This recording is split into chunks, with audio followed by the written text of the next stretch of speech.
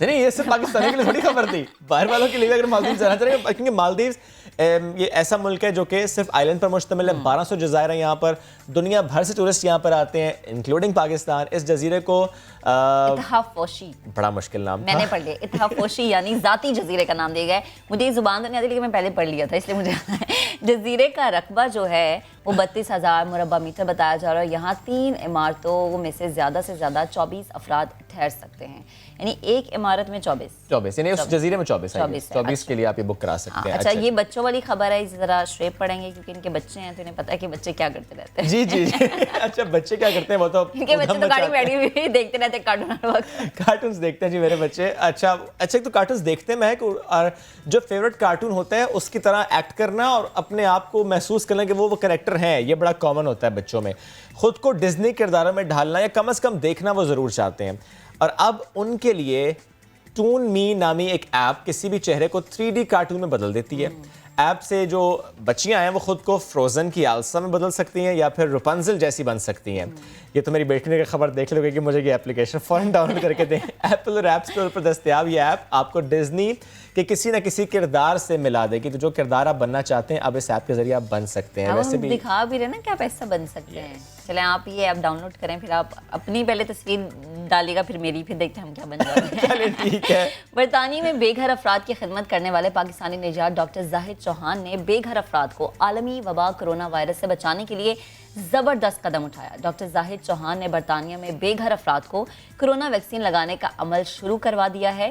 دنیا بھر میں بے گھر افراد کو ویکسین لگانے کا یہ پہلا احسن اقدام بتایا جا رہا ہے, جس کی وجہ سے پاکستانی نژاد ڈاکٹر زاہد چوہان کو دنیا بھر میں سراہا جا رہا ہے. سوشل میڈیا پر بھی انہیں پوری دنیا سے پیغامات موصول ہو رہے ہیں. اس اقدام کو لوگ بہت زیادہ سراہ رہے ہیں. ایگزیکٹلی. جہاں تک بات ویکسین کی, آگے چل کر ہم بات کریں گے کہ پاکستان میں ویکسین کس کس کمپنی کی آنے والی ہے. لیکن ابھی خبر ہے واٹس ایپ سے متعلق. واٹس ایپ پر لوگوں کا اعتماد بحال ہوا ہی تھا کہ اب اس پر مبینہ طور پر ویب صارفین کا ڈیٹا گوگل سرچ میں شامل کیے جانے کا بھی الزام عائد ہو گیا ہے. رپورٹس کے مطابق کچھ عرصے قبل واٹس ایپ چیٹ گروپس کے گوگل سرچ انجن پر نمودار ہونے کی شکایت سامنے آئی تھی, جس کے مطابق کوئی بھی ان گروپس کو جوائن کر سکتا ہے. تاہم اب اطلاعات سامنے آئی ہیں کہ میسیجنگ ایپ کے ایسے صارفین جو اسے ویب براؤزرز کی مدد سے استعمال کرتے ہیں, ان کے نمبرز بھی گوگل سرچ انجن میں دکھائی دے رہے ہیں. چلو جی, یہ تو ہو گیا واٹس ایپ سے متعلق. اب ایک خبر مردوں کے لیے, مردوں کے گنج پن سے متعلق ہے. بجلی پیدا کرنے کی تیاریاں شروع کر دی ہیں. واہ شعیب, میں کہتی ہوں آپ ٹینڈر کرا لیں. اسپین یونیورسٹی کے اشتراک سے اسپانوی اسٹارٹ اپ کمپنی نے دلچسپ پروجیکٹ پیش کیا ہے جس میں گنجے مردوں کے سر پر سورج کی روشنی شمسی توانائی پیدا کر سکتی ہے. سولر پینل بن گیا. ہمارے آفس میں کتنے گنجے لوگ ہیں, اس کا وہ جو ہے نا لگانا پڑے گا اندازہ کہ کون کون ہے. اس ڈیزائن میں کھوپڑی کو سطح کے طور پر استعمال کیا جاتا ہے جو سورج کی کرنوں کو اکٹھا کرتی ہے اور پھر اسے بجلی میں تبدیل کرتی ہے تاکہ اس شخص کے پاس چھوٹی بیٹری میں توانائی ذخیرہ ہو جائے. بیٹری لگاؤ, بڑھتے جاؤ, اور یہ ایک کاروبار ہو سکتا ہے. خود بجلی پیدا کی, تھوڑی بیچ بھی دی. اچھا, افریقی ریگستان میں ایک ایسی چھپکلی ہے جو چاند کی روشنی کو ایبزارب کرتی ہے اور پھر شوخ سا سبز رنگ جو ہے وہ ایکسکریٹ کرتی ہے, خارج کرتی ہے. اس روشنی کی وجہ سے تاریکی میں اس چھپکلی کو آسانی سے دیکھا جا سکتا ہے, یعنی وہ جب چاند کی روشنی پڑے گی تو. اس چھپکلی کے پیر کسی جال کی طرح قدرے چوڑے ہوتے ہیں جبکہ اس کی لمبائی 4 سے 6 انچ تک ہوتی ہے. صحرا 3 افریقی ممالک یعنی نمیبیا, جنوبی افریقہ اور انگولا میں پھیلا ہوا ہے. چھپکلی بھی اسی صحرا میں پائی جاتی ہے جو کہ آپ کو ہم اس وقت دکھانے کی پوری کوشش کر رہے ہیں کہ green, fluorescent green kind of colour. اور یہ کتنی خطرناک دیکھ کے خوف آتا ہے نا. اتنی کیوٹ تو لگ رہی ہے. آپ گھر میں پال لیں پھر. نہیں, یہ وہ صحرا نہیں, میں اس صحرا میں رہتا نہیں ہوں نا. اچھا جی, ایک اور خبر ہے. بھارت کے جنگل میں ایک آوارہ کتا شیرنی سے لڑ پڑا جس کی ویڈیو وائرل ہو گئی. ٹویٹر پر شیئر کی گئی ویڈیو میں دیکھا جا سکتا ہے کہ ایک شیرنی آوارہ کتے کے پیچھے بھاگ رہی ہے جبکہ سیاح جیپ میں سوار یہ نظارہ دیکھ رہے ہیں. بھاگتے ہوئے جو کتا بھاگ رہا تھا شیرنی پر بھونک بھی رہا تھا. تاہم پھر دونوں میں جھڑپ شروع ہوئی, لیکن حیرانی اس وقت ہوئی جب شیرنی کو دیکھا گیا کہ اس نے کتے کو نقصان نہیں پہنچایا اور خود بھی اپنے آپ کو محفوظ رکھا اور زخمی ہوئے بغیر واپس چلی گئی. ایک بار آئی تھی ویسے اس کے پاس, لیکن پھر اس نے کہا یہ زیادہ بھونک رہا ہے, بھاگو یہاں سے. اور وہ دیکھیں نا, وہ ہلکا پھلکا میرا خیال ہے ہوا تو ہے, تھوڑا بہت ہلکا پھلکا تصادم ہوا, لیکن اس کے بعد پھر وہ چلے گا. ڈسپرس ہو گئے. آگے بڑھتے ہیں جی, احتجاج کی بات کرتے ہیں. جی ہاں, تعلیم کی بات ہم کر رہے ہیں اور تعلیم کے میدان میں ہم دیکھ رہے ہیں کہ ہو رہا ہے احتجاج. کیوں ہو رہا ہے کہ کہتے ہیں کہ اگر ہمیں پڑھایا تھا آپ نے آن لائن تو پھر امتحان بھی لیجیے آن لائن. اسلام آباد کی نمل یونیورسٹی کے طلبہ نے یہ شرط رکھ دی ہے کہ جب تک ان کی باتیں نہیں مانی جائیں گی، کیونکہ بات جو ہے نا وہ باتیں میں چلی گئی ہے، ایک شرط نہیں ہے، شرائط ہے ان کی، وہ کہتے ہیں کہ احتجاج ختم نہیں کریں گے۔ گزشتہ روز احتجاج کے باعث جڑواں شہروں کے درمیان جو مرکزی شاہراہ ہے وہ بلاک رہی، میٹرو سروس بھی ہم نے دیکھا کہ اس سے متاثر ہوئی، طلبہ سے پولیس حکام کی مذاکرات کی کوششیں بھی ناکام ہوئیں۔ یونیورسٹی ایڈمنسٹریشن کا یہ کہنا ہے کہ طلبہ کے 6 میں سے 5 مطالبات ماننے کو وہ تیار ہیں، اور ایک جو مطالبہ ہے آن لائن ایگزام کا، اس پر وہ کہہ رہے ہیں ہم ماننے کو تیار نہیں ہیں، ہم فزیکل ایگزام لیں گے، کیونکہ اسلام آباد میں بہت سی اور یونیورسٹیز میں فزیکل ایگزام ہو رہا ہے۔ اچھا، گزشتہ روز ہی پولیس نے ایکشن بھی کیا، کچھ طلبہ کو گرفتار کیا۔ دیگر یونیورسٹیز کے طلبہ بھی احتجاج کا حصہ بننا شروع ہو گئے ہیں۔ ہم دیکھیں ٹویٹر پر یہ ٹاپ ٹرینڈ بھی کر رہا ہے کہ جس طریقے سے یہاں پر احتجاج ہوا، پھر پولیس نے کریک ڈاؤن کیا، ان کو لے کر گئے، اس کی وجہ سے ہم دیکھیں احتجاج ہو رہا ہے۔ لیکن ایٹ دا سیم ٹائم لوگ تنقید بھی کر رہے ہیں کہ جب ٹویٹر پر انہوں نے لکھا کہ آن لائن ایگزامز جو ہیں وہ ہم دینا چاہتے ہیں، تو اس میں آن لائن کا نون غائب تھا، تو لوگ کہہ رہے ہیں کہ یہ ہوتا ہے کہ جب آپ نے پڑھا آن لائن ہے تو آپ کو لکھنا بھی نہیں آ رہا، کہ آپ لکھنا بھی نہیں آ رہا ہے۔ اور یہ اگر مجھے لگتا ہے کہ اگر یونیورسٹیز آپ کو آن لائن پڑھانے کے بعد فزیکل ایگزام لے رہی ہے تو اس میں کوئی قباحت نہیں ہونی چاہیے، آپ کی تیاری اگر مکمل ہے تو آپ کو خوف نہیں ہونا چاہیے۔ نمل یونیورسٹی کی تازہ ترین صورتحال کیا ہے جانتے ہیں فرار ابانی سے۔ فرار کہیے گا، یہ ہماری قوم کا مستقبل جو اس وقت سڑکوں پہ نظر آ رہا ہے، مذاکرات کی بہت کوشش کی گئی، ابھی تازہ ترین اپڈیٹ کیا ہے؟ کیا سڑکوں پر ہیں یا نہیں؟ جی بالکل، گزشتہ روز کی اگر بات کروں تو طلبہ احتجاج کرتے ہوئے سڑکوں پر موجود تھے۔ پرو ریکٹر اور یونیورسٹی کی ڈفرینٹ انتظامیہ سے ان کی ملاقات بھی ہوئی تھی، اور ان کا ایک مین مطالبہ یہی تھا کہ آن لائن ایگزام لیا جائے جیسے کہ آن لائن پڑھایا ہے۔ پھر اس کے بعد یہ ہوا کہ پہلے طلبہ یونیورسٹی کے باہر موجود تھے، پھر وہ سڑکوں پر گئے، پھر وہ آئی جے پی روڈ پر گئے، جس کے بعد شام کے وقت پولیس کا کریک ڈاؤن ہوا۔ کچھ اسٹوڈنٹس کو وہاں پر گرفتار بھی کیا گیا، کچھ کو چوٹیں بھی لگیں۔ اس کے بعد ابھی اسی غصے کو کہہ لیں، اسی غصے کے ساتھ اسٹوڈنٹس آج پھر پروٹیسٹ کریں گے۔ 10 بجے کا وقت انہوں نے دیا ہے، اور ان کا یہی کہنا ہے کہ ایک تو جو ہمارے اسٹوڈنٹس گرفتار ہیں ان کو بھی چھوڑا جائے، اور ساتھ ہی ساتھ جو ہمارا مطالبہ تھا کہ فزیکل ایگزامینیشن نہیں ہونی چاہیے، آن لائن ہو۔ اچھا، یہ تو معاملہ ہے ان کا فرا، لیکن ایرڈ یونیورسٹی کے طلبہ نے بھی گزشتہ روز احتجاج کیا تھا، ان کے معاملات حل ہو گئے تھے؟ بالکل شعیب، گزشتہ روز جو ایرڈ یونیورسٹی کے اسٹوڈنٹس نے احتجاج کیا تھا تو شام کے وقت ان کا معاملہ سارٹ آؤٹ ہو گیا تھا، یونیورسٹی نے ان کے مطالبات مان لیے تھے، وہ احتجاج ختم ہو گیا۔ اب ظاہر ہے ان کے مطالبات مان لیے گئے تو پھر نمل کے اسٹوڈنٹس کہتے ہیں کہ ہمارے کیوں نہیں مانتے۔ فرا، تھینک یو ویری مچ، ساتھ موجود تھے ابھی، لیکن سوال یہ ہے کہ معاملہ حل ہو کیوں نہیں رہا؟ اس سلسلے میں نمل یونیورسٹی کے 2 اسٹوڈنٹس نے ہمیں جوائن کیا۔ مناہل دورانی میس کمیونیکیشن کی اسٹوڈنٹ ہیں، اور طیب عباسی آپ نے بھی جوائن کیا۔ Welcome to the show. Manahil, starting from you, گزشتہ روز میٹنگ ہوتی ہے پرو ریکٹر سے، اس میٹنگ میں کیا ہوا؟ مسئلے حل کیوں نہ ہوئے؟ جی بالکل، میٹنگ ہوئی تھی، اس میں مسئلے حل اس وجہ سے نہ ہو سکے کیونکہ پرو ریکٹر نے ہمیں یہ کہا تھا، ہمیں ایک تو ریکٹر سے نہیں ملنے دیا جو ہمارے گروپ لیڈر تھے، اور اگر ان سے ہماری بات ہوئی اور وہ کہتے ہیں کہ آپ لوگوں کے پیپر، ہر آپ کی شرط منظور ہوگی، بس آپ لوگوں کے پیپر آن لائن نہیں ہوں گے، آن کیمپس ہوں گے، جو کہ بہت غلط فیصلہ ہے۔ اچھا طیب، آپ مجھے بتائیں کہ جب آپ نے تیاری کر لی ہے، آن لائن پڑھ لی ہے، تو پھر آن لائن امتحان دینے میں کیا مسئلہ ہے؟ یا آپ جو یہ مطالبہ کریں کہ آن لائن امتحان لیں، فزیکل ہم نہیں دے سکتے، مسئلہ ہے کیا بیسیکلی؟ دیکھیں، first of all I am really thankful to Samaa News, آپ لوگوں نے کل سے جو ہے ہمیں بھرپور کوریج دی۔ اب میں آ جاتا ہوں آپ کے کویشچن پہ۔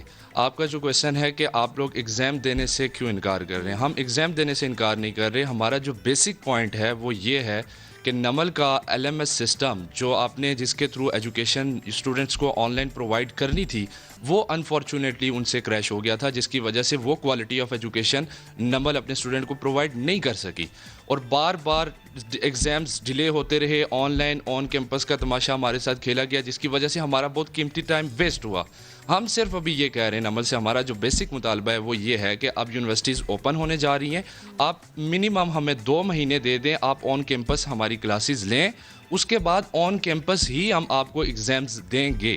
آپ کا ایگزام اس کے بعد لینے کا حق ہے اور ہمارا دینے کا حق ہے، ہم ایگزام سے بالکل پیچھے یعنی نہیں ہٹے۔ طیب، آپ لوگ اب یہ نہیں کہہ رہے کہ آن لائن ایگزامز لیں، آپ لوگ اب یہ نہیں کہہ رہے کہ آن لائن ایگزامز لیں، آپ یہ کہہ رہے ہیں کہ فزیکل لیں، لیکن تھوڑے وقت کے بعد لیں، فزیکل کلاسز کے بعد لیں۔ جی ایگزیکٹلی، میں یہی کہنا چاہ رہا ہوں کہ ہم نے، کیونکہ انہوں نے ہمیں وہ کوالٹی آف ایجوکیشن نہیں پرووائڈ کی۔ طیب، آئی ایم سوری ٹو سے، لیکن یہ پوری دنیا کا مسئلہ رہا ہے، ظاہر ہے پوری دنیا میں یہ دیکھا گیا، اسکول ہو، کالج ہو، یونیورسٹیز ہو، اسٹوڈنٹس کا نقصان ہوا ہے۔ آئی ڈو انڈرسٹینڈ دیٹ لیکن یہ صرف آپ کے ساتھ تو نہیں ہے, یہ کوئی انڈیویجول میٹر تو نہیں ہے, پوری دنیا میں ایسے ہوا ہے. اگر یونیورسٹی نے کوئی فیصلہ کیا اور ایچ ای سی کے ظاہر مشاورت سے ہوا ہوگا, ایچ ای سی نے ظاہر یونیورسٹی پہ چھوڑا ہوا ہے اس معاملے کو, تو اسٹوڈنٹس اس طرح احتجاج کر کے آپ کو نہیں لگتا کہ مزید نقصان کر رہے ہیں تعلیم کا؟ دیکھیں میں آپ کو بتاتا ہوں, بڑی کلیئر سی بات ہے, ہم یونیورسٹی والوں ہم کوئی نقصان نہیں کر رہے, ہم صرف اپنا یہ ہمارا رائٹ ہے, ہم یہ ان کو کہہ رہے ہیں کہ صرف 2 مہینے یا منیمم 1 مہینہ آپ لے لیں, کچھ کپل آف کلاسز ہمیں آن کیمپس پڑھائی جائیں اور اس کے بعد ہمارے سے آن کیمپس ایگزامز لیے جائیں. یہ ہمارا میں سمجھتا ہوں بڑا بیسک رائٹ ہے اور اس میں کوئی بھی اللیگل ہماری یہ آپ کی بات مناسب ہے, یہ بات مناسب ہے کہ اگر 1 مہینے یعنی 4 ویکس فزیکل کلاسز ہو جائیں تو اس میں تو کوئی مسئلہ نظر آ نہیں رہا, لیکن یونیورسٹی کا اس میں کیا موقف ہے, وہ کیا کہتے ہیں کہ اگر ایسا کریں گے تو پھر سیمسٹر لیٹ ہو جائے گا, ایسا معاملہ ہے؟ جی بالکل ایسے ہی ہے, وہ اپنی بالکل پالیسی سے نہیں ہٹ رہے اور وہ بالکل بھی فلیکسیبل نہیں ہو رہے اس ٹائم اسٹوڈنٹس کے ساتھ, وہ کوئی بھی بات ہماری ماننے کے لیے تیار نہیں ہے. اور اسٹوڈنٹ اس سچویشن میں اور اس تعلیم جو ایجوکیشن انہوں نے پرووائڈ کی ہے کووڈ کے دوران, اس کی بیس پہ ایگزامز دینے کے لیے تیار نہیں ہے. تو یہ بہت بڑا کریش بنا ہوا ہے ابھی نمل کے اسٹوڈنٹس کا اور باقی بھی یونیورسٹیز کے اسٹوڈنٹس کا. ٹھیک ہے طیب, آپ کی بات ہے. مناہل آپ مجھے بتا دیں کہ جب ایڈیڈ یونیورسٹی کا احتجاج ہوا, ان کی بات مان لی گئی, کیا یہ ایک وجہ ہے کہ آپ لوگ بھی سوچتے ہیں کہ جب ان کی بات مان لی گئی تو ہماری کیوں نہیں؟ جی بالکل, پہلے ہم نے جب احتجاج کیا تو ہمیں نہیں پتا تھا کہ ان کی بات مان لی جائے گی. جب ان کو انصاف مل سکتا ہے تو ہمیں کیوں نہیں مل سکتا, بلکہ ہمارے کل اسٹوڈنٹس کو مارا گیا پولیس کی طرف سے, یہ کون سا انصاف ہے؟ اور کوئی گرفتاری بھی عمل میں لائی گئی ہے, کسی کو گرفتار بھی کیا گیا ہے؟ جی گرفتاری بھی لائی گئی ہے, جبکہ اس کے بعد میں ان کو ریلیز کر دیا تھا, وہ بھی بہت شور کرنے کے بعد, اور ان کو اتنا پریشر دیا ہمارے سینئرز کو کہ وہ سگنیچر کریں, اتنا پریشر دیا, اور باقاعدہ آپ لوگوں نے دیکھے ہوں گے مارنے کے نشان ہیں. اچھا, یہ لیکن پولیس کا تو موقف یہ ہے مناہل کہ ہم تو مذاکرات کے لیے گئے تھے لیکن طلبہ نے ہمارے ساتھ مذاکرات نہیں کیے, راضی نہیں ہوئے اس چیز پہ. نہیں, مذاکرات کے لیے بالکل نہیں گئے تھے, پولیس صرف مارنے کے لیے آئی تھی. اگر مذاکرات کے لیے ہوتے تو اسامہ ستینہ آج ادھر ہی ہوتا ہمارے ساتھ. اچھا, تو مجھے بتا دیں مناہل واٹس نیکسٹ. اس طرح ہوا ہے کہ ہم نے پہلے پیسفل پروٹیسٹ نمل کے گیٹ پہ کیا ہے, ہم نے ریکٹر نمل کو یہ بولا ہے کہ آپ ہمارے مطالبات آ کے سنیں, ہمارے ایٹ لیسٹ ہمارے ساتھ ٹیبل ٹاک کریں, انشاءاللہ ہمارا کوئی بھی اللیگل ڈیمانڈ ہے نہیں ہماری. اس کے بعد ریکٹر نمل نے ہمیں کیٹیگوریکلی یہ بتا دیا کہ بھائی یہ والے مطالبات جو ہیں آپ کے نہیں مانے جائیں گے. جو ہمارا ایک ہی مطالبہ تھا کہ آن کیمپس ہماری کچھ کلاسز لی جائیں, اس کے بعد آن کیمپس ہمارے سے ایگزامز لے لیے جائیں. طیب مطالبات تو آپ کے زیادہ تھے, ایک مطالبہ تو نہیں تھا, آپ کے مطالبات تو 6 تھے, 5 مان لیے گئے. وہ اس طرح ہے کہ وہ جو مطالبات مانیں گے وہ ہمارا مین مطالبہ ان میں سے کوئی بھی نہیں ہے. ہمارا جو مین مطالبہ تھا وہ یہ ہے کہ ہمیں education, quality of education provide کی جائے. آپ کا یہ پوائنٹ ویلڈ ہے طیب, لیکن اب کیا ہوگا اگر یونیورسٹی نہیں مانتی تو what's next? Sir of course university کو ماننا پڑے گا اور ان کو تھوڑا سا ٹائم ہمیں دینا پڑے گا اور اپنی کوالٹی آف ایجوکیشن کو بیٹر کرنا پڑے گا, دین ایگزامز لینے پڑیں گے. ابھی بات چیت جاری ہے یونیورسٹی ایڈمنسٹریشن کے ساتھ, ہماری 4 سال کی محنت ہے اور اگر اس بار رزلٹ ہمارا خراب ہو گیا تو ہماری وہ ساری محنت ضائع. یہ بات درست ہے آپ کی, کیا یونیورسٹی کے ساتھ اس وقت بھی آپ کی بات چیت جاری ہے یا کہ اس میں ڈیڈ لاک ہے؟ جی کل ہمارے کچھ مذاکرات ہوئے تھے, لیکن ہمارا جو میں بتا رہا ہوں کہ مین پوائنٹ ہے وہ یہ ہے کہ مین پوائنٹ سے متعلق پوچھ رہا ہوں, کیا اس وقت بات ہو رہی ہے یونیورسٹی سے طیب کیا نہیں ہو رہی؟ جی یونیورسٹی سے ہمارے مذاکرات جاری ہیں, بٹ ٹھیک ہے چلیں لیٹس ہوپ کہ یہ مذاکرات جو آپ کے جاری ہیں اس میں کوئی مثبت پیش رفت ہو, کیونکہ اسٹوڈنٹس احتجاج کر رہے ہوں, یہ اچھا ہی نہیں لگتا کیونکہ اسٹوڈنٹس کا حرج ہو جاتا ہے. پہلے ہی بہت زیادہ حرج ہوا ہے تعلیمی میدان میں اسٹوڈنٹس کا, ایسے میں اگر اسٹوڈنٹس اب وقت لگا دیں گے احتجاج میں تو یہ اور نقصان ہوگا. تو اس کو واقعی بہت احسن طریقے کرنے کی ضرورت ہے. Thank you very much Manahil and Tayyab, ساتھ موجود تھے آپ, اور ہم امید رکھتے ہیں کہ مسئلہ جلد حل ہوگا. ایک کوئکلی بریک لیں گے, واپس آئیں گے, اسٹے ود اس.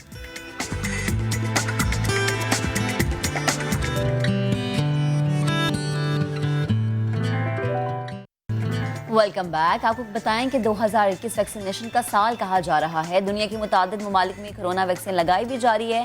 دنیا بھر میں برطانیہ پہلا ملک ہے جس نے ٹیکے لگانے کی مہم 8 دسمبر کو شروع کی, پھر جرمنی, اس کے بعد امریکہ اور اس کے بعد کینیڈا, اور پھر اس طرح سے روس, چلی, میکسیکو میں ویکسینیشن شروع ہوئی ہے. اب ایشیا کی طرف بھی ویکسینیشن شروع ہو گئی ہے, یعنی ویکسینیشن نے ایشیا کا رخ کیا ہے.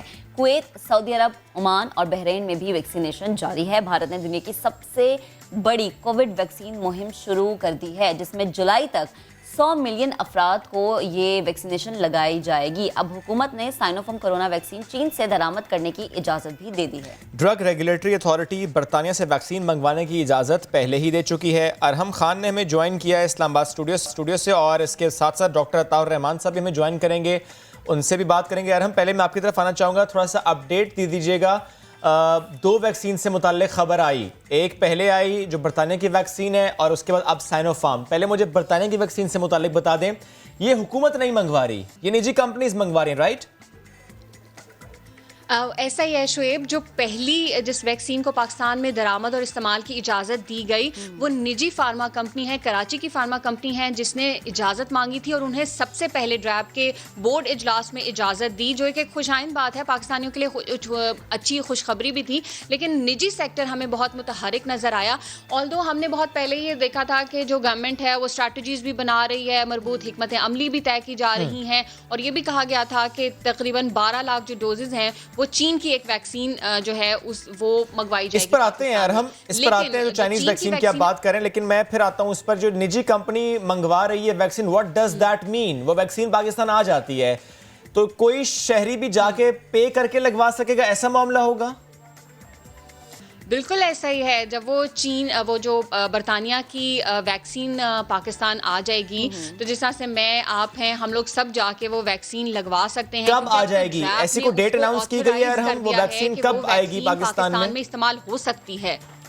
ڈیٹ اناؤنس ہے ارحم, ڈیٹ اناؤنس ہے کہ کب وہ ویکسین پہنچے گی پاکستان؟ ابھی ڈیٹ بھی اناؤنس نہیں ہے, لیکن یہ کہا جا رہا ہے, جو ہمارے سورس ہیں ڈریپ میں وہ یہ کہتے ہیں کہ 1 سے 2 ہفتے کے اندر یہ ویکسین پاکستان میں اویلیبل ہو جائے گی. اور کل بھی میری بات ہوئی تھی ڈریپ میں, تو انہوں نے یہ کہا کہ ابھی تک قیمت کا تعین بھی نہیں کیا گیا, اور جو قیمت کا تعین ہے وہ نجی فارما کمپنی نہیں کرے گی, بلکہ جو قیمت ہے وہ بھی حکومت ہی مقرر کرے گی. صحیح ہے, ٹھیک ہے. تو ارحم یہ بتائیں, جیسے آپ نے کہا کہ عام شہریوں تک اس کی رسائی بالکل آسانی ہوگی, تو یہ کس طرح سے ہوگا؟ کوئی میکنزم بنایا گیا ہے پرائیویٹ سیکٹرز کی جانب سے؟ کیونکہ پہلے یہ کہا جاتا ہے کہ پرائیویٹ سیکٹر اگر استعداد رکھتے ہیں تو وہ منگوا سکتے ہیں. کچھ پلاننگ سامنے آئی ہے؟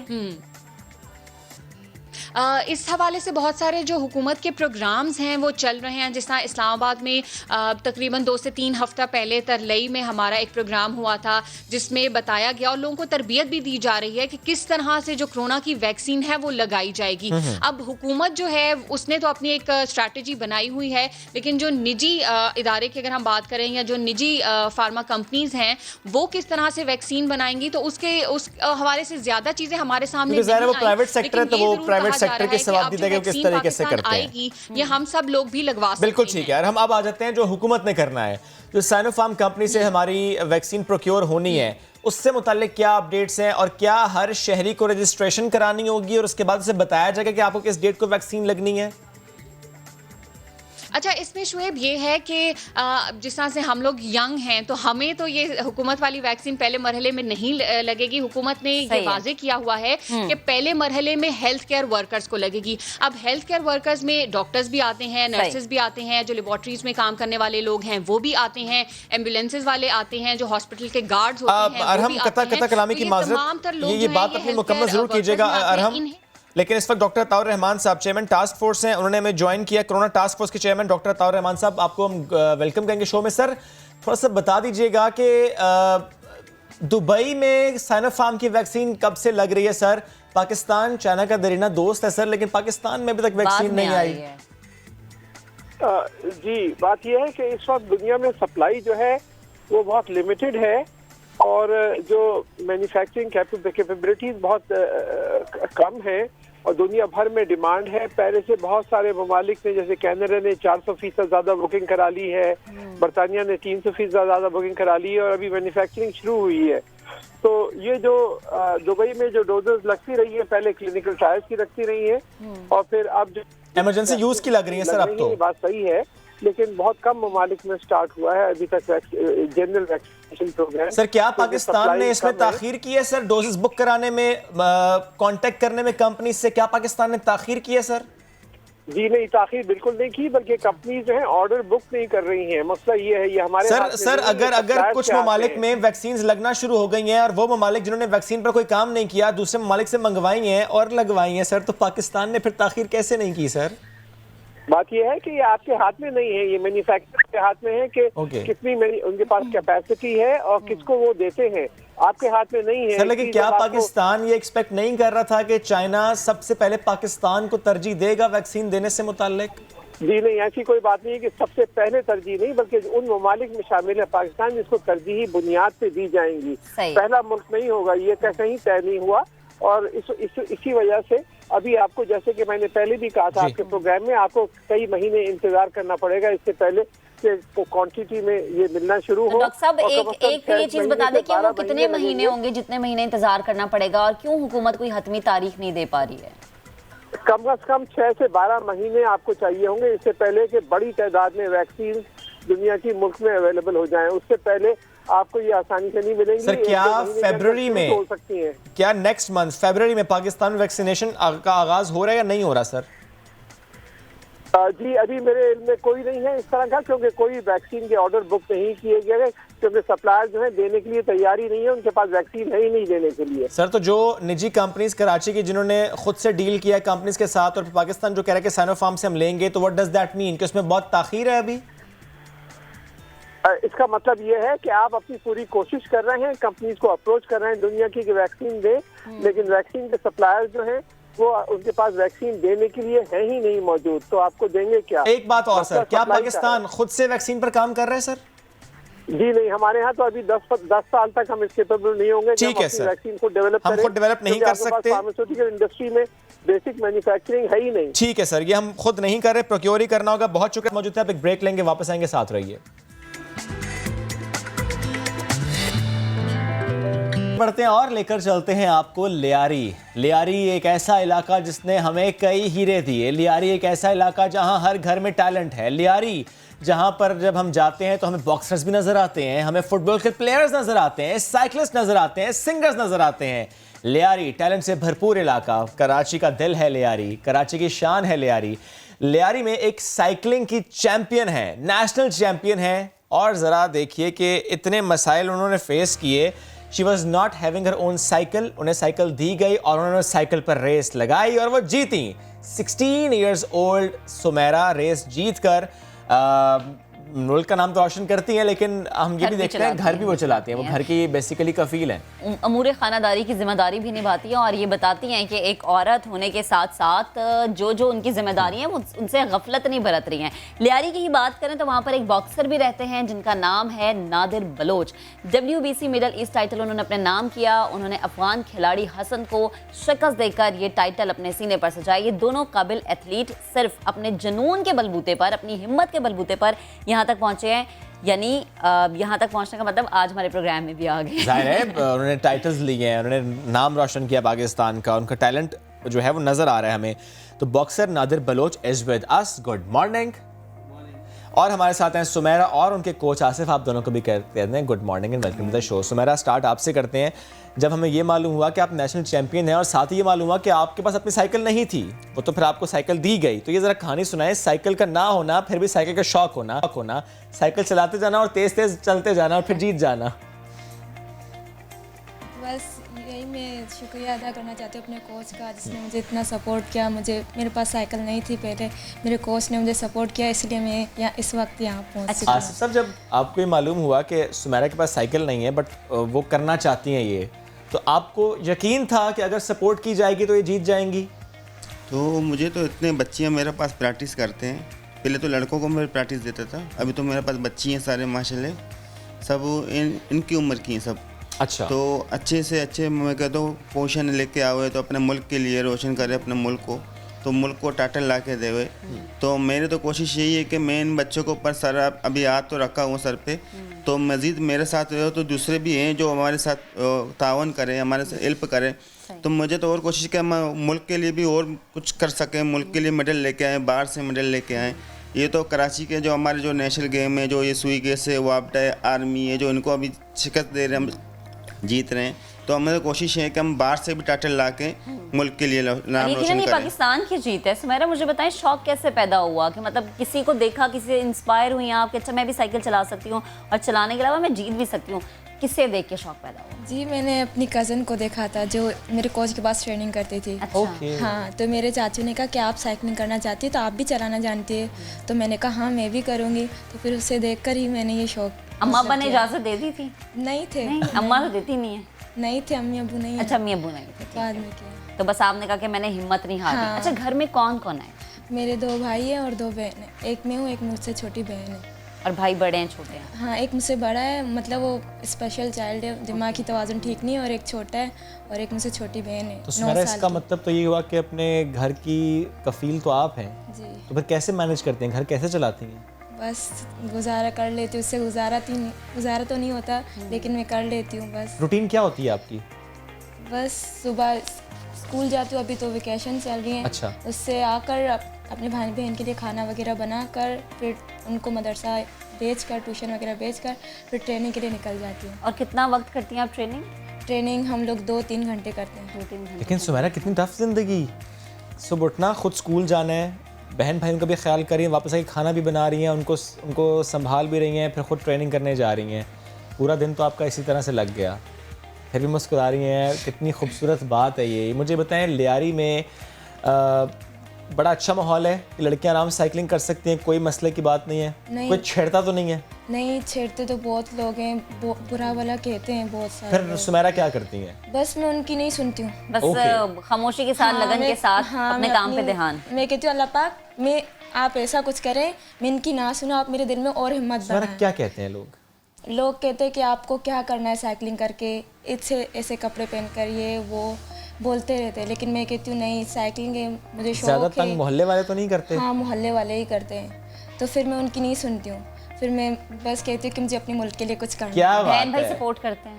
وہ چھوٹے ہیں, وہ چھوٹے ہیں, فی الحال تو یہ سپورٹ کر رہی ہیں. میں کہہ رہی ہوں کہ اپنے بھائی بہنوں کے لیے میں کچھ کر سکوں, ان کا مستقبل. یہ بتائیں, یہ جو سائیکل آپ کو ملی, آپ کے کوچ نے دیا آپ کو, اس سائیکل پہ پھر آپ جیت گئیں, لیکن یہ خواہش تو ہوگی نا اپنی سائیکل ہوتی یا اپنی سائیکل ہو, یہ خواہش ابھی بھی ہے؟ جی ہے. اور وہ سائیکل جو آپ کی خواہش ہے کہ ہو آپ کے پاس, اس کی قیمت کیا ہے؟ 26 لاکھ. 26 لاکھ کی سائیکل چاہیے سمیرا کو؟ گاڑی نہیں چاہیے, بنگلہ نہیں چاہیے, سائیکل چاہیے بھائی. 26 لاکھ کی سائیکل کہاں سے آئے گی, کس ملک سے آئے گی؟ سائیکل آئی ہے, اتنی خاص کیا بات ہے اس میں؟ اچھا امپورٹ ہوگی. چلیں جی ٹھیک ہے جی, آپ ساتھ رہے گا. ناظر آپ کی طرف آتے ہیں, باکسر آپ نے تو زبردست جی, ابھی دسمبر آئی تھنک مڈ دسمبر میں آپ یہ ٹائٹل جیت کر آئے ہیں. جی میں نے 19 دسمبر کو گورنر ہاؤس پنجاب میں نے ایک پروموشن میں جو ایونٹ ہوا تھا WBC میڈلسٹ ٹائٹل افغانستان کے اگین, اور اس کو میں نے 8ویں راؤنڈ میں ناک آؤٹ کیا تھا. زبردست. یہ آپ کے ہاتھ میں کیا ہے؟ یہ WBC میڈلسٹ ٹائٹل ہے میرے ہاتھ میں. کیا یہ پہلا ٹائٹل ہے آپ کے پاس؟ نہیں, اس کے علاوہ بھی میرے پاس 4 نیشنل ٹائٹل ہیں اور 2 انٹرنیشنل ٹائٹل ہیں. یہ تیسرا بگ ٹائٹل ہے میرے پاس. چھوٹے ہوتے مکے مارنا شروع کر دیے تھے؟ میں بچپن سے ہی باکسنگ کرتا ہوا آ رہا ہوں. بچپن سے ہی لوگوں کو سننے لگا ہے نا. یہ پریکٹس کس پہ کیا آپ نے بچپن سے؟ بچپن میں ایسا تھا کہ ہم بیک گراؤنڈ سے ہی ہم لوگ باکسنگ فیملی سے رہتے تھے. میرے دادا اور میرے نانا, میرے چاچو, یہ تو آپ کو پھر وراثت کی ملی ہے گیموں میں. تو ظاہر سی بات ہے, ہمارے جتنے بھی ریلیٹڈ ہمارے کزنس وغیرہ, میرے کوچز, میرے انکل, سارے باکسنگ کی طرف دوڑتے رہتے, تو ہمیں بھی اسی پلیٹ فارم میں جانا پڑتا ہے. اسی سے شوق پیدا ہوا؟ ہاں جی بالکل. میں نے اپنے ماموں کو دیکھتے ہوئے ہم نے اپنا شوق اسٹارٹ کر لیا, کیونکہ میرے ماموں انٹرنیشنل باکسر رہ چکے ہیں, پاکستان کو ریپرزینٹ کیا ہے, کافی اس کا نام تھا. تو میرے خواہش تھی کہ میں بھی ایک اچھا پلیٹ فارم میں جا کے پاکستان کو ریپرزینٹ کروں, اچھا ایک فیم بناؤں, اپنا نام بناؤں, کہ لوگ مجھے دیکھ کے اور ان کے دل میں بھی اثرت رہے کہ یار میں بھی نادر کی طرح بنوں. اور نادر سکھانا بھی چاہتے ہیں لوگوں کو؟ جی میں سکھاتا بھی ہوں. سکھاتے بھی ہیں؟ جی بہت کم سکھاتا ہوں. ایسا ہے کہ میں زیادہ تر اپنی فوکس اپنی گیم کی طرف کرتا ہوں. جو مجھے فری ٹائم ہوتا ہے تو ان کو میں کچھ آئیڈیاز وغیرہ دے دیتا ہوں. ابھی مستقبل میں انشاءاللہ میری کوشش ہے کہ میں ایک انسٹیٹیوٹ کو لوں اپنے, جو میں اپنے ساتھ ساتھ نیو جنریشن کو بھی موٹیویٹ کروں, اپنے ساتھ چلاؤں. اچھا نادر, ایک باکسر کی زندگی کتنی مشکل ہوتی ہے, کیا کیا کرنا پڑتا ہے؟ اگر میں کہوں کہ میں چاہتی ہوں شیف باکسر بن جائے تو کیا کیا کرنا پڑے گا؟ مکے کھانے پڑیں گے. سب سے پہلے تو مشکل بات یہ ہے کہ اس کو مطلب اپنا جگر بڑا کرنا پڑے گا, کیونکہ آپ کو پتہ ہے مکہ کہیں بھی لگ سکتا ہے, کہیں بھی پڑ سکتا ہے. لڑکیاں تو اتنی نازک ہوتی ہے, اتنا سا ملا ہے تو پورا دن اور روتی رہتی ہیں. اچھا ڈائٹ کا بھی کوئی خاص خیال رکھتے ہیں؟ جی بالکل, ڈائٹنگ کی بھی پلان وغیرہ ہوتی ہے ہمارے, سارے نیوٹریشن وغیرہ ہوتی ہے. ایسا ہوتا ہے نادر کہ کوئی خاص چیز پسند ہو آپ کو اور آپ کا دل چاہ رہا میں نہیں کھانی ہے, لیکن آپ کی ٹریننگ میں آپ کو باؤنڈ کیا گیا نہیں بھائی یہ نہیں کھانی؟ نہیں, ایسا ہے کہ مجھے کولڈ ڈرنک وغیرہ پینا منع ہے نا. تو دل کرتا ہے, دل تو ظاہر سی بات, جس چیز میں آپ کو وہ چیز منع کیا جائے آپ کیا کرتے ہیں؟ ایک مرتبہ بستر دے تو پی لو. میرے بچوں کی طرح کہتے ہیں بابا کاربونیٹڈ ڈرنک پینا ہے بار بار. نہیں اس طرح ہوا میرے ساتھ. میں میرے دوستوں نے بھی میرے ساتھ رات کو ایک انویٹیشن آیا تھا, تو دوستوں نے بلوایا تھا. کافی جگہوں میں بلواتے ہیں, انوائٹ کرتے ہیں, جو ایز اے سیلیبریٹ کرتے ہیں مجھے, اور میرے کو کولڈ ڈرنک وغیرہ دیتے ہیں. میں ایکسکیوز کرتا ہوں اس کو, سوری. نہیں بھائی دور رکھو, سوری. میں ترقی کی راہ میں رکاوٹ ہے. علاوہ کیا نہیں کھاتے بتاتا ہوں نا آپ کو میں کیا نہیں کرتا ہوں نا. تو ایسا ہوا تو رات کو میرے سامنے کولڈ ڈرنک رکھ دیا, تو میں نے آنکھ بند کر کے یہاں وہاں نہیں دیکھا, میں نے پینا شروع کر دیا. پیچھے سے جو میرے دوست ہیں, بھائی کیا ہو گیا؟ کچھ نہیں. ہو گیا کیا؟ میں نے کچھ نہیں. کیا پی رہا ہے؟ بولے چپ کرو, آج دل کر رہا ہے. جیت کے آگے نا, اب تو جیت کے آگے تھوڑا سا تو فن بنتا ہے نا. کسی دن تو چیٹ میل ڈے ہوتا ہے. کبھی کبھی میں نے بولا چپ کرو, وہ کہہ رہے ہیں میں لائیو بنا رہا ہوں. میں نے بند کرو, لائیو بند کرو, ورنہ میرے جتنے بھی فین فالوئنگ ہیں ان کو سامنے میں نے بولا ہے کہ میں کولڈ ڈرنک نہیں پیتا, ان کو پتہ چل جائے گا. وہ بولتے ہیں یار یہ جھوٹ بولتے ہیں. اچھا نادر, مجھے بتائیں کہ ابھی ماشاء اللہ ٹائٹل آپ کے پاس ہے, اس کے علاوہ بھی ٹائٹلز آپ نے جیتے ہیں, ابھی مزید زندگی میں کیا کرنا ہے؟ کس مقابلے میں حصہ لینا؟ انشاءاللہ میرے ہیں میں WBC ورلڈ ٹائٹل اور IBF جتنے بڑے ورلڈ ٹائٹل ہیں جس سے ہمارے لیجنڈوں نے کھیل چکے ہیں. ابھی انشاءاللہ میری فوکس اسی طرف ہے, میں پاکستان کے لیے اچھے سے اچھے ٹائٹل لے لوں. ابھی میرا انشاءاللہ پروگرام ہے, ہماری تیاری بھی ہے کہ WBC کو ڈیفینڈ بھی کرنا ہے. اور مجھے ایک طرف سے چیلنج آیا جو ہمارا بھارتی عریب کہتے ہیں نا, بھارت کے ساتھ مقابلہ ہمارے لیے بہت ہوگا, اچھا ہوگا. ابھی انشاءاللہ مارچ کے اینڈ میں بھارت کے ساتھ میرا مقابلہ ہوگا. اس کی تیاری جاری ہے, کوششیں جاری ہیں, محنت جاری ہے. ابھی دیکھتے ہیں ان کے ساتھ کیا کمٹمنٹ ہوتی ہے. انشاءاللہ میں پر امید ہوں, جوش کے ساتھ ہوں. انشاءاللہ جیت کے آئیں گے, پر امید ہے. بالکل انشاءاللہ. تو نادر مجھے یہ بتائیں کہ لیاری والے ایسا کیا کھاتے ہیں, اتنا ٹیلنٹ کیوں ہے لیاری میں؟ جنون ہے لیاری میں, جذبہ ہے, جنون ہے. ان کے پاس کچھ فیسلٹیز نہیں ہیں مگر اندر جنون ہوتا ہے. آپ کے اندر جنون ہو, آپ بہت چیز اچیو کر سکو گے. لیکن دیکھیں محدود وسائل میں بھی اتنا ٹیلنٹ ہونا, اتنا ان کے اندر جذبہ, اتنی ہمت, یہ قابل دید ہے, یہ قابل تعریف ہے. میں کوریا میں ٹریننگ کے لیے گیا تھا, تو انہوں نے جب میری گیم دیکھی تو انہوں نے میرا نیوٹریشن پوچھا آپ کیا کھاتے ہو. میں نے اس کو پہلے بتایا کہ بھائی جو مل جاتا ہے کھا لیتا ہوں. یہ پاکستانیوں کی خصوصیت ہے, جو ملتا ہے کھا لیتے ہیں. یہ بات ہم سمیرا سے پوچھتے ہیں, لڑکیاں زیادہ کانشیس ہوتی ہیں ڈائٹ کو لے کر, تو سمیرا کیا آپ کے ساتھ بھی ایسا معاملہ ہے کہ سائیکلنگ کرنی ہے تو اچھا یہ نہیں کھانا, وہ نہیں کھانا, یہ نہیں پینا, احتیاط کرنی, ڈائٹنگ کرنی ہے, یا نہیں سب کچھ کھا لیتی ہوں. کیا بات ہے یار, یہ نا ایک اللہ کی دین ہے, گاڈ گفٹڈ ہے. آپ کچھ بھی کھا لیں, آپ موٹے نہیں ہوں گے, آپ کی فزیک ویسے رہی ہے, ایسا ہی ہے. میں کہتی ہیں, مجھے ٹریننگ پر گرلس کہتی ہے کہ میرا تھوڑی ڈائٹ کیا کرو, یہ آئلی چیز وغیرہ نہیں کھایا کرو, اچھی چیزیں کھایا کرو. میں کہتی ہوں کچھ بھی نہیں, تو ٹریننگ مجھے موٹا ہونے دے گی تو میں کچھ کھاؤں. اچھا آصف صاحب, آپ بتائے گا کتنی دیر میں سمیرا کی ٹریننگ ہوئی, کتنی دیر میں انہوں نے سیکھا؟ تھوڑی نالائق اسٹوڈنٹ تھی یا ہوتے ہیں لائک والے اسٹوڈنٹس, وہ رہی ہیں آپ کی؟ اس کے بارے میں تو کہہ نہیں سکتا ہوں, تو ابھی تو میڈیا سب سن رہے ہیں. تو جب میں اس کو پہلا دن جب لے کے گیا تو گیا تھا, جو میں اپنے ملک پیس کی جو گلی سے نکل گیا روڈ میں, تو اپنے لیاری سے جب نکل گیا تو دیکھتا ہوں میں سامنے, تو پہلے تو دن میں ایک بندے کو تو اس نے تو ٹوک دیا, تو گلی سے بھی نکلتے ہوئے ایک کو مار دیا. پھر اس کو آگے میں نکل گیا, دیکھتا ہوں کوئی بس کی آواز سن رہے تو ادھر بیچ میں روڈ کے بیچ میں گر رہے, سو رہے. تو میں نے کہا اس کو یار اس کو دور تو نہیں لے کے جا سکتا ہوں, اس کو میں یہی گلی سے ٹرن کر کے واپس, پہلے دن تو اس کو میں نے وہی آدھے راستے سے موڑ کے لے کے آیا, میں نے گھر تک اس کو پہنچا دیا. میں نے بولا تو جا بھی گھر پہ سو جا, صبح فجر کے ٹائم کوئی گاڑی واڑی موٹر نہیں تھا, تو میں نے اس کو سکون, میں نے کہا آرام سے جلتا ہوں. تو دوسرے دن اس کو پھر اس کو میں شوق رہا, تو اس کو اس نے کہا میں آؤں گا. میں اس نے تو اپنے بھائی کا سائیکل لیا 20 نمبر کا, چھوٹی سائیکل. میں نے کہا ابھی CBO تک تم ابھی کہاں تک اس کو یہ سائیکل چلا کے آؤ گے, تو چھوٹی سائیکل ہے, اس میں اتنی سی گیئر لگی ہوئے, آپ اس کو کہاں چلا سکتے ہو. یہ رو رہا تھا, کہہ رہے میں چلاؤں گا, اس وقت میں آؤں گا, زبردستی مطلب میں آؤں گا.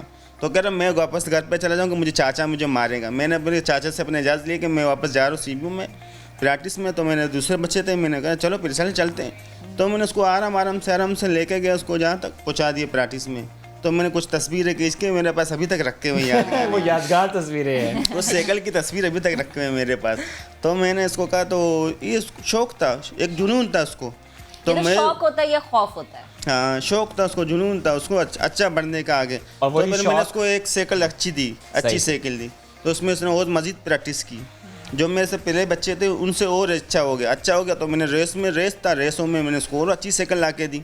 اپنے شاگردوں سے اچھی سے مانگ سائیکل, وہ ویل تھے ہمارے امپورٹ نہیں کر سکتے, لیکن ذرا جو وسائل تھا آپ کے جو وسائل تھا میں جتنا کر سکتا ہوں, میں بچوں کے لیے میں بچوں کے لیے کر سکتا ہوں, جتنا میرے ساتھ ہو سکتا تھا میں کر سکتا ہوں. آپ نے کیا, جو میں نے پروف کیا, اس نے پوشن بھی لانا اسٹارٹ کر دیا. ماشاءاللہ. اس کے بعد پھر اب نیشنل چیمپئن ہے سمیرا, نیشنل میڈل لے کے آئے, ابھی جو مزید ہمارے لیاری میں جو لیس ہو رہے ہیں ان میں بھی 2-3 اسٹیٹ اس نے جیت لیے. صحیح اچھے سے اچھے پوزیشن لے کے آ رہے ہیں. زبردست. اللہ اور کامیابیاں دے. زمیرہ آصف بہت شکریہ آپ دونوں کا بھی, اور نادر آپ کا بھی بہت شکریہ, آپ بھی بہت سے اور ٹائٹلز لے کر آئے. Wish you all the best. ایک بریک لیں گے, واپس آئیں گے, ساتھ رہیے.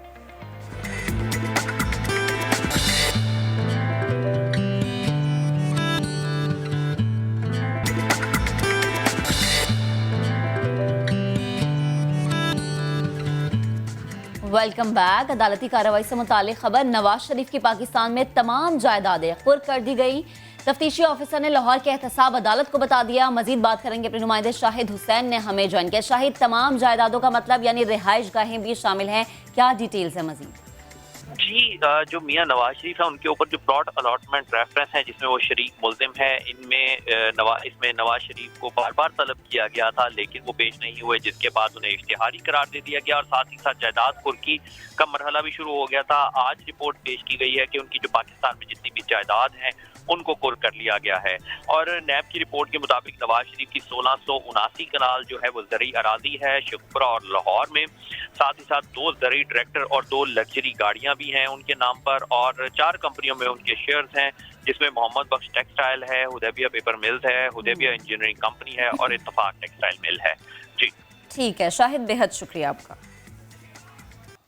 آگے بڑھتے ہیں, ایک اہم اور گھمبیر مسئلے کی بات کرتے ہیں یا ایک سوچ کی بات کر لیتے ہیں. ہم اکثر ایک کہاوت سنتے ہیں کہ شادی زندگی میں صرف ایک بار ہوتی ہے, دوسری شادی ہمیشہ خاموش اور چند گنے چنے افراد کی موجودگی میں ہوتی ہے. اور جب بھی دوسری شادی کی بات آتی ہے تو طلاق یافتہ عورت یا بیوہ کے لیے دوسرا ساتھی ملنا بہت زیادہ مشکل ہو جاتا ہے. اس کے علاوہ معاشرے کے دباؤ کا بھی سامنا کرنا پڑتا ہے. معاشرے کی باتوں کو سوچ کر تو کئی طلاق یافتہ خواتین دوسری شادی کے نام سے ہی دور بھاگ جاتی ہیں. آخر ایسا کیوں ہے؟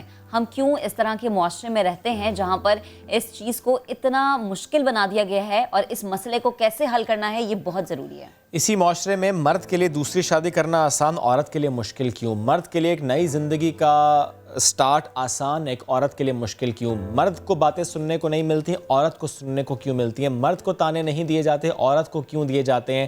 مرد اور عورت ایکولی امپورٹنٹ ہے تو رویہ مختلف کیوں ہے؟ اس اہم موضوع پر آج ہم بات کریں گے. ہمیں جوائن کر رہے ہیں سارم برنی صاحب, گڈ مارننگ سر. اور ہمارے ساتھ ویمن پروٹیکشن سینٹر سے ماروی اوان صاحب نے جوائن کیا ہے, ان کو بھی ویلکم کہیں گے. سارم بھائی, آپ کی طرف پہلے آتا ہوں. پروٹیکشن سینٹر کی بات اگر ہم کر لیں, یا ہم یہ بات کر لیں جو شیلٹر ہومز ہوتے ہیں یا جو طلاق یافتہ خواتین جن کو گھر والے واپس قبول نہیں کرتے, پھر وہ چلی جاتی ہیں کہیں اور رہنے کے لیے, ان کی زندگی کتنی مشکل ہوتی ہے؟ آپ کے آبزرویشن کیا, اور کیا آپ کو لگتا ہے کہ وہ چاہتی ہیں, یا اگر ان کی بھی زندگی اس طریقے سے دوبارہ سے اس کا آغاز ہو دوسری شادی تو شاید حالات بہت بہتر ہو جائیں, ان کی زندگی میں بہت سکون آ جائے؟ سب سے پہلے تو آپ کا شکریہ جو اتنا اہم ایشو آپ نے اٹھایا, اور واقعی اس وقت ایک بڑا مسئلہ بنا ہوا ہے یہ لڑکیوں کے لیے, ہماری خواتین کے لیے. لیکن ایک بات اور اس میں ایڈ کرتا چلوں, جو آپ نے کہا لڑکوں کے لیے کوئی مسئلہ نہیں ہے, ایسا نہیں ہے. سب سے بڑا مسئلہ ہی مرد کے لیے اس معاشرے کے اندر دوسری شادی, عورت کے لیے نہیں ہے. عورت کی اگر دوسری شادی نہیں ہو رہی تو اس لیے نہیں ہو رہی, ایک تو مرد نہیں کر رہا دوسری شادی, گناہ تو وہ بہت زیادہ کر رہا ہے کیونکہ اسے بیوی کا خوف ہے, اللہ کا خوف ختم ہو گیا ہے, لیکن وہ نکاح کی طرف نہیں جاتا. اور عورت کے ساتھ جو مسئلہ ہے وہ اس لیے وہ کہتی ہے یہ برا ملا تو اگلے کی کون سی گارنٹی ہے, تو اس خوف کے اندر وہ نکاح سے تھوڑا سا گھبراتی ہے وہ. لیکن میں سمجھتا ہوں کہ اگر ہم شادیوں کو آسان کریں, نکاح کو آسان کریں تو زیادہ بہتر ہے, نہ کہ ہم ایک زندگی ختم ہونے کے بعد بس بولیں ختم ہو گیا.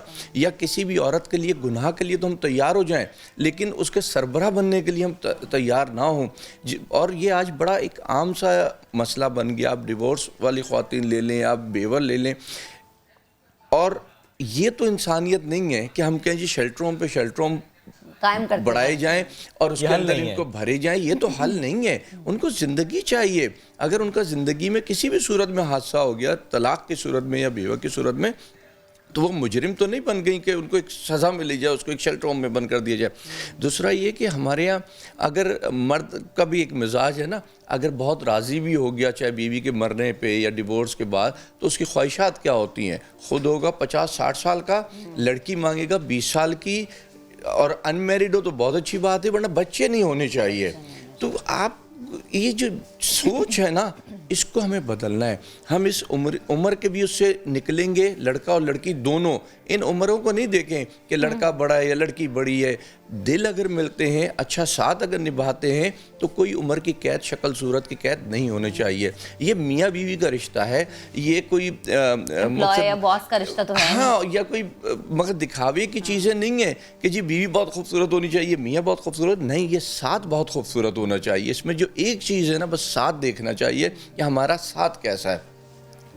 آج آپ دیکھیں میرے کئی دوست ہیں, میں نے ان کو ابھی چند دن پہلے میں لاہور میں تھا, ایک دوست سے بات, میں اس کو جانتا ہوں کہ کس طریقے کے حرکتوں میں ملوث ہے, لیکن افسوس کہتا کیا ہے, کہتا ہے یار وہ چاہتا تو ہوں دوسری کرنا, لیکن بیوی کا بڑا خوف ہے. میں نے بولا یا اللہ, تمہیں اللہ کا کوئی خوف نہیں ہے کہ تم گناہوں کی طرف تو مبتلا ہو گئے ہو, یا تو تم اللہ کے جتنا تمہیں بیوی کا خوف ہے, اللہ کرے کہ تمہیں اللہ کا بھی اتنا خوف ہو جائے کہ تم گناہوں سے بھی بچو. تو یہ چیز جو ہے نا, میرا خیال ہے ہمیں سب کو مل کے ختم کرنی پڑے گی. مجھے ایک بات بتائیں, جیسے آپ نے ابھی اگزامپل دی, مردوں کو دوسرا نکاح کرنا کیوں مشکل لگتا ہے؟ مردوں کو اس لیے مشکل لگتا ہے کہ ساتھ کوئی نہیں دیتا مرد کا, اور مرد بیچارہ ویسے ہی بدنام ہے, تو وہ جو ہے نا اور بدنامی کی طرف جا کر کے کھڑا ہو جاتا ہے. لیکن میں اس چیز کو اچھا نہیں, میں قطعی طور پہ اس بات کا مقصد یہ نہیں ہے کہ میں کہہ رہا ہوں کہ جو دوسری شادی کر لو, نہیں, میں یہ کہہ رہا ہوں گناہوں سے رکو. اور وہ خواتین جو شوہروں کے دوسری شادی پہ اعتراض رکھتی ہیں, چلو جی نہیں کرنے دو, لیکن پھر اتنا دل تو رکھیں کہ جب بیٹا بڑا ہو, شادی کا ٹائم ہو, تو صرف کنواری لڑکیاں نہیں دیکھیں نا, اسی کے لیے کوئی اچھی سوچ رکھ لیں کہ کوئی ڈیورسی ہو, کوئی بیوہ ہو, کسی کا ساتھ دیں, کوئی ہمارا ساتھ دے. آپ جب لائیں گی اتنی پڑھی لکھی اور حسینہ, تو پھر آپ کیا امید رکھیں گے, پھر وہ آپ کو کیا کوئی لفٹ کرائے گی؟ کمپیٹیبلٹی کا جو فیکٹر ہے اس کو بالکل, کسی مجبور کو اگر آپ لے کر کے آتے ہیں, سہارا دیتے ہیں نا, تو اس کو ایک وہ سہارا بنتا ہے, پھر وہ سہارا بنتا ہے. سارے بھائی آپ نے ایک بات کی کہ خواتین کے لیے تھوڑا آسان ہے, مردوں کے لیے مشکل ہے, تو کیا واقعی خواتین کے لیے دوسرا نکاح کرنا, طلاق لے لینا, یا بیوہ ہے ان کے لیے دوسرا نکاح کرنا اس معاشرے میں آسان ہے؟ دیکھیں نارملی عورت طلاق سے بھی بچتی ہے, اور بیوہ ہونے سے بھی بچتی ہے. اس کی خواہش یہی ہوتی ہے کہ سربراہ ساتھ, ہاں, مقصد میرا جنازہ جو ہے میرا شوہر اٹھائے, میرے بچے اٹھائیں, لیکن اپنی خواہش پہ تو زندگی نہیں گزرتی, حالات کچھ ایسے ہو جاتے ہیں. لیکن اس کے بعد جو مسئلہ آتا ہے, عورت تو پھر تیار ہو جاتی ہے, وہ دیکھ رہی ہوتی ہے کہ آج بھائی بہن جس طرح دھتکار رہے ہیں, آج ماں باپ جس طرح دھتکار رہے ہیں. یہ ایک بڑا مسئلہ ہو گیا ہے کہ ہم یہ سمجھتے ہیں بس بہن کی بیٹی کی شادی کر دی, کہانی ختم, اب یہ واپسی نہیں آئے گی. اس نے بڑے معاملات خراب کر دیے ہیں. ذہنی مریض ہو رہی ہیں ہماری خواتین بری طریقے سے, اور جب وہ ذہنی مریض ہوتی ہیں, کوئی حرکتیں کرتی ہیں, تو گھر والے جو ہے نا بس اس کو اور اتنی بری طرح ٹریٹ کرتے ہیں, یا گھر میں بند کرنا شروع کر دیتے ہیں. اور ایسے کئی واقعات رپورٹ ہوئے ہیں, اتنے زیادہ واقعات ہو رہے ہیں. میں اس فیلڈ سے بیٹھا ہوں, میں اپنے لوگوں کو یہ سمجھاتا ہوں, اس لیے میں نے آپ کو کہا آپ کا سب سے پہلے شکریہ ادا کروں کہ آپ ایک اتنا اچھا موضوع لے کر کے آئے. یہ ایک بہت بڑا ناسور بن رہا ہے اس وقت معاشرے کا, اور اسی لیے سارے بھائی ہم آج گفتگو کر رہے ہیں. سوری آپ کی بات کاٹی, اسی لیے آج ہم اس پہ گفتگو کر رہے ہیں تاکہ ہم اپنی سوچ کو بدل سکیں. ماروی, آپ کی طرف آنے سے پہلے ہمیں چھوٹی سی ایک بریک لینی ہے, پھر ہم آپ کی طرف آئیں گے. تو آپ سے جانیں گے کہ جو شادی کے لیے رضامند ہو جاتی ہے, اسے کس قسم کے رویوں کا سامنا کرنا پڑتا ہے, اور اسے ٹیکل کیسے کیا جا سکتا ہے. کریں گے گفتگو بریک کے بعد. اسٹے ود اس.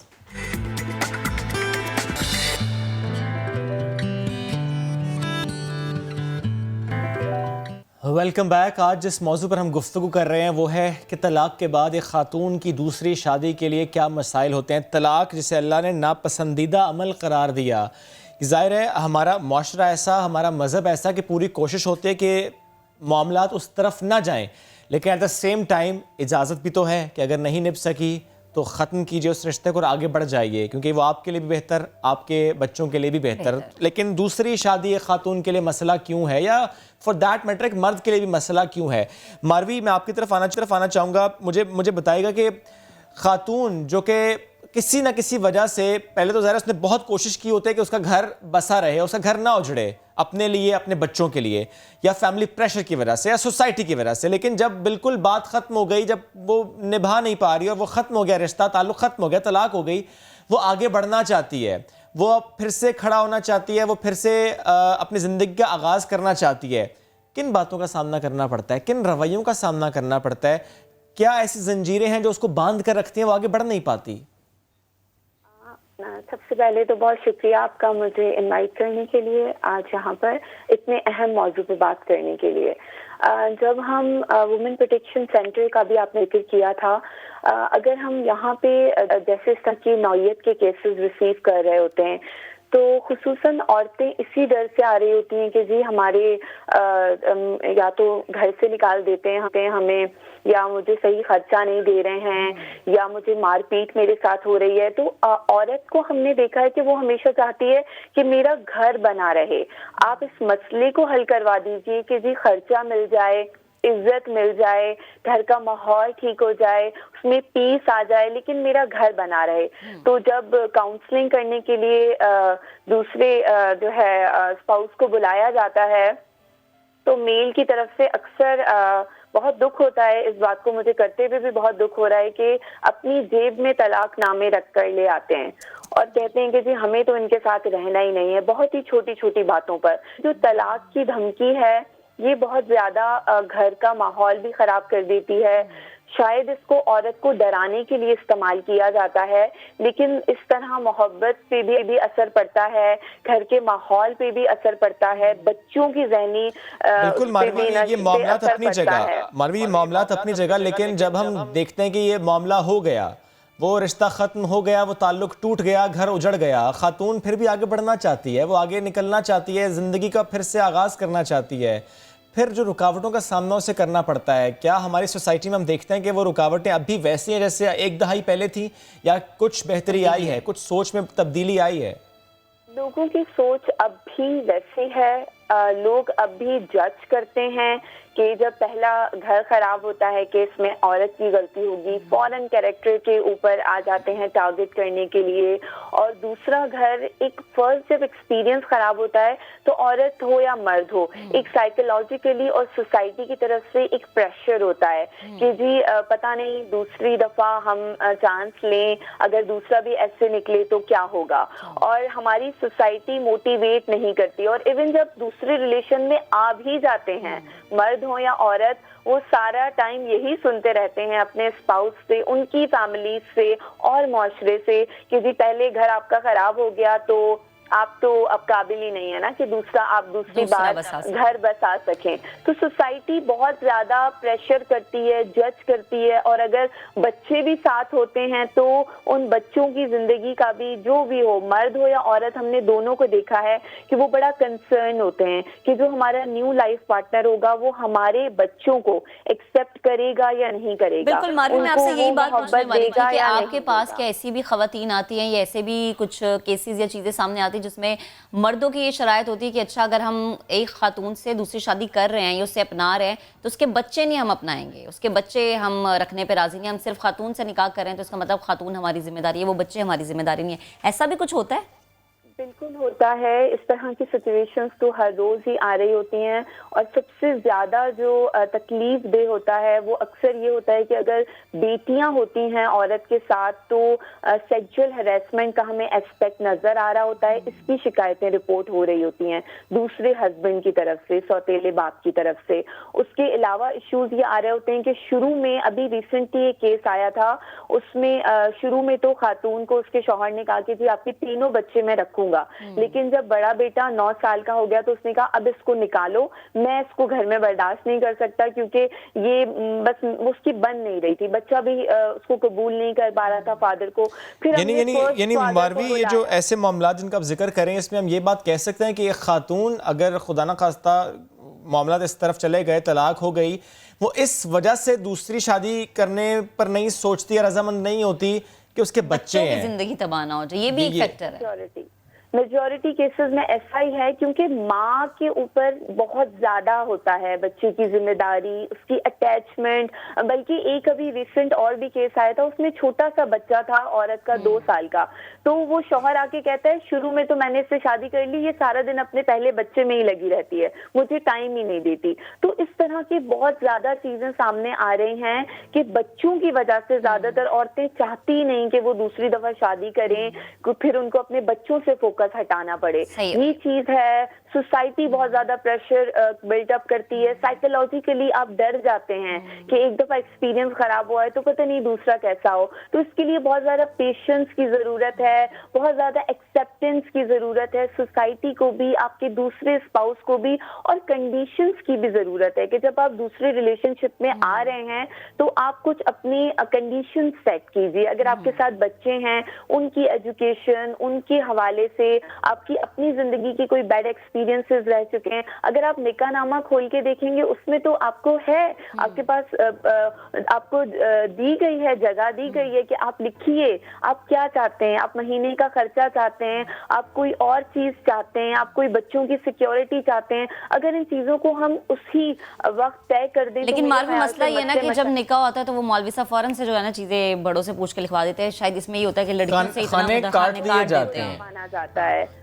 اگر عورت جو ہے آگے بڑھ کے کہنا بھی چاہتی ہے کہ میں یہ چاہتی ہوں اپنی زندگی میں, تو کہا جاتا ہے کہ آپ مت بولیں, یہ ٹھیک بات نہیں ہے. تو دیکھیں زندگی جس کو گزارنی ہے, ہمارا تو یہی خیال ہے کہ ہم بچوں کو بٹھائیں, بات کریں. اور دوسری چیز ہم ایک اور کرتے ہیں کہ جب شادی کر رہے ہوتے ہیں ہم لڑکا اور لڑکی کی, تو ہم لڑکی کو تو گھرداری بھی سکھا رہے ہوتے ہیں, شوہر کے گھر جانا ہے, کیسے گھر سنوارنا ہے, سب کچھ سکھا رہے ہوتے ہیں. ہم بچوں کو, لڑکوں کو نہیں سکھا بہت درست بات ہے یہ. ہمیں چاہیے ہم بچوں کو, لڑکوں کو بھی بٹھا کر سکھائیں کہ ایک خاتون اپنا گھر, اپنی فیملی, اپنا سب یہ بالکل درست بات ہے مولوی. ایک لڑکی کو جب یہ بتایا جا رہا ہے, لڑکی کو جب بتایا جا رہا ہے کہ آپ کا نکاح ہو رہا ہے, سگر پن, یہ کہتے ہیں کہ آپ کی ڈولی اٹھی ہے, اب اس گھر سے جنازہ اٹھنا چاہیے. یہ باتیں لڑکے کو نہیں سمجھائی سکھائی جاتی ہیں کہ آپ نے بھی کنٹرول کرنا ہے اور آپ نے اپنے گھر بسانے میں اتنا ہی کردار ادا کرنا ہے جتنا ایک لڑکی کر رہی ہے. سارے بھائی جو نکاح نامے کی بات کر رہی ہیں مولوی صاحبہ, آپ اس سے اگری کرتے ہیں کہ اگر اس سیکنڈ میرج ہو تو یہ معاملات اس طریقے سے طے ہو کے لکھے جائیں نکاح نامے پہ, تو پھر شاید مسئلے حل ہو جائیں گے؟